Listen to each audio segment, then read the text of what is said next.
ప్రపంచవ్యాప్తంగా క్రిస్మస్ వేడుకలు ఘనంగా నిర్వహిస్తున్నారు. తెలుగు రాష్ట్రాల్లోని చర్చిల్లోనూ సందడి నెలకొంది. క్రిస్మస్ సందర్భంగా ప్రత్యేక ప్రార్థనలు నిర్వహిస్తున్నారు. చర్చిలను విద్యుత్ దీపాలతో ప్రత్యేకంగా అలంకరించారు. ప్రజలు, రాజకీయ ప్రముఖులు క్రిస్మస్ ప్రత్యేక ప్రార్థనలకు హాజరవుతున్నారు. ఇక క్రిస్మస్ వేడుకలకు సంబంధించి పూర్తి సమాచారం రాజమండ్రి నుంచి మా ప్రతినిధి రాజాబాబు అందిస్తారు. రాజాబాబు, యామిని, ఈరోజు క్రిస్మస్ సందడి నెలకొంది. ప్రపంచవ్యాప్తంగా కూడా క్రిస్మస్ వేడుకలు అత్యంత వైభవంగా నిర్వహిస్తున్నారు. మనం ప్రస్తుతం రాజమండ్రిలోని చర్చ్ క్రైస్ట్ వర్షిప్ సెంటర్లో ఉన్నాము. ఇక్కడ విజువల్స్లో చూడవచ్చు, క్రైస్తవులు పెద్ద ఎత్తున తరలి వచ్చి ఇక్కడ ఈరోజు క్రీస్తు జన్మదినానికి సంబంధించిన ప్రత్యేక ప్రార్థనలు చేస్తున్న దృశ్యాలను కూడా మనం విజువల్స్లో చూడవచ్చు.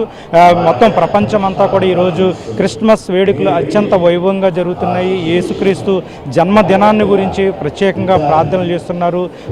చిన్నారులు అయితే కనుక స్కిట్స్ కూడా వేసి యేసుక్రీస్తు జన్మదినాన్ని కూడా వివరిస్తున్న పరిస్థితి అయితే నెలకొంది. ఈరోజు తూర్పుగోదావరి జిల్లా వ్యాప్తంగా కూడా పెద్ద ఎత్తున క్రిస్మస్ వేడుకలు అత్యంత వైభవంగా జరుగుతున్నాయి. ప్రస్తుతం మనం రాజమండ్రిలో ఉన్న క్రైస్ట్ వర్షిప్ సెంటర్లో ఉన్నాము. ఇక్కడ విజువల్స్లో చూడవచ్చు, భారీ స్థాయిలో క్రైస్తవులు వచ్చి యేసుక్రీస్తు జన్మదినాన్ని జరుపుకుంటున్న ఆ దృశ్యాలను కూడా మనం విజువల్స్లో చూడవచ్చు.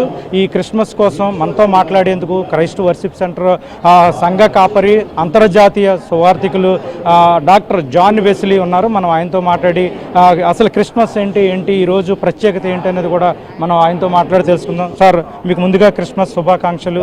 ఈరోజు యేసుక్రీస్తు భూలోకంలో జన్మించారు, ప్రపంచం అంతా కూడా జరుపుకునే అతిపెద్ద పండుగ. ఈ క్రిస్మస్ అంటే ఏంటి?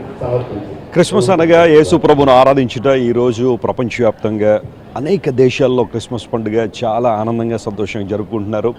యేసు ప్రభువారు మనిషిని ప్రేమించి ఆయన ఈ లోకానికి వచ్చారు, మనుషులు రక్షించడానికి లోకానికి వచ్చారు. క్రైస్తవ ప్రపంచం అంతా ఎంతో ఆనందించే సమయం. బెత్లెహేంలో యేసు ప్రభు జన్మించారు. ఆయన పశువుల శాలలో, పశువుల తొట్టులో జన్మించారు. It's an act of humility. అది దీన మనసుకు సాదృశ్యం. దేవుడు మనందరినీ ప్రేమించి లోకానికి వచ్చారు. ఆ ప్రేమను వ్యక్తీకరించడమే నిజమైన క్రిస్మస్. యేసుక్రీస్తులోకి ఈ లోకరక్షణ స్వీకరించాలి, నిత్యజీవం పొందాలంటే ఏం చేయాలి? యేసుక్రీస్తు ప్రభువారు ఎక్కడుంటారు అని చాలామంది అడుగుతుంటారు. ఆయన మన హృదయాల్లో ఉండాలని ఆశపడుతున్నారు.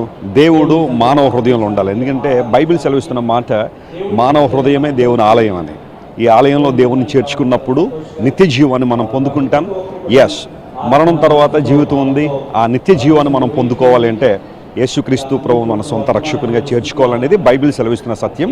సో ఇప్పుడు ఎవరైతే దేవుని హృదయంలో కలిగి ఉంటారో వారు సంతోషాన్ని, ఆనందాన్ని, నిజమైన వెలుగును వారు కలిగి ఉంటారు. సిస్టర్ బ్లెస్సీ గారు ఉన్నారు, ఆమెతో కూడా మాట్లాడుతారు. మేడం, చెప్పండి, మీరు ఈరోజు క్రిస్మస్ సందర్భంగా మీరు ఇచ్చే సందేశం ఏంటి? ముఖ్యంగా మహిళలకు ఇచ్చే సందేశం. ఏబిఎన్ ఆంధ్రజ్యోతి ప్రేక్షకులందరికీ క్రిస్మస్ శుభాకాంక్షలు తెలియజేస్తున్నాను. యేసుక్రీస్తు ప్రభువారు ఈ లోకంలో 2025 సంవత్సరాల క్రితం ఆయన జన్మించారు. ఆయన పుట్టుక పరిశుద్ధమైన పుట్టుక, ప్రవచనాత్మకమైన పుట్టుక. ప్రాముఖ్యంగా కన్యమరియ గర్భాన యేసు ప్రభు ఈ లోకంలో ఉద్భవించారు.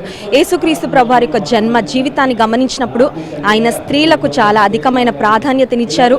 మరి స్త్రీలను యేసయ్య గౌరవించారు, స్వస్థపరిచారు, వారితో మాట్లాడారు. మరి నేటి సమాజంలో ఉన్న స్త్రీలు కూడా, మరి కుటుంబానికి స్త్రీ యొక్క పాత్ర చాలా ప్రాముఖ్యమైనది. ఏ కుటుంబంలో స్త్రీ దేవునితో నడుస్తుందో, దేవుని వాక్యం చేత వెలిగించబడుతుందో ఆ కుటుంబాలు ఆశీర్వాదకరంగా, దీవెనకరంగా ఉంటాయి. మా ప్రార్థన, మా ఆశ, మరి ఏబిఎన్ ఆంధ్రజ్యోతి ప్రేక్షకుల్లో ఉన్న స్త్రీలందరినీ కూడా యేసుక్రీస్తు ప్రభువారు తన ఆశీర్వాదములతో, శుభములతో నింపాలని, వారి కుటుంబాలను కట్టుకోవడానికి, వారి కుటుంబాలకు దీవెనకరంగా యేసు ప్రభు నడిపించాలని కోరుకుంటూ క్రైస్ట్ వర్షిప్ సెంటర్ నుండి మీ అందరికీ శుభాకాంక్షలు తెలియజేస్తున్నాను. Thank you.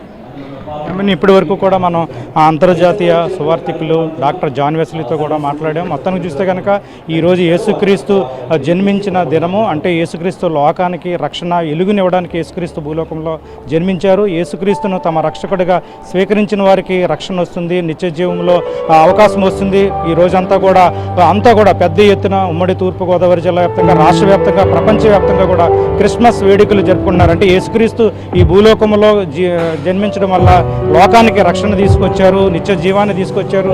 ఎవరైతే యేసుక్రీస్తుని నమ్ముకుంటారో వాళ్ళకి నిత్య జీవము, వెలుగు లభిస్తున్నది కూడా అంతర్జాతీయ సువార్థికులు డాక్టర్ జాన్ వెస్లీ చెప్తున్నారు. ఇది రాజమండ్రి క్రైస్ట్ వర్షిప్ సెంటర్లో క్రిస్మస్ సందడికి సంబంధించిన పరిస్థితి. Right, thank you.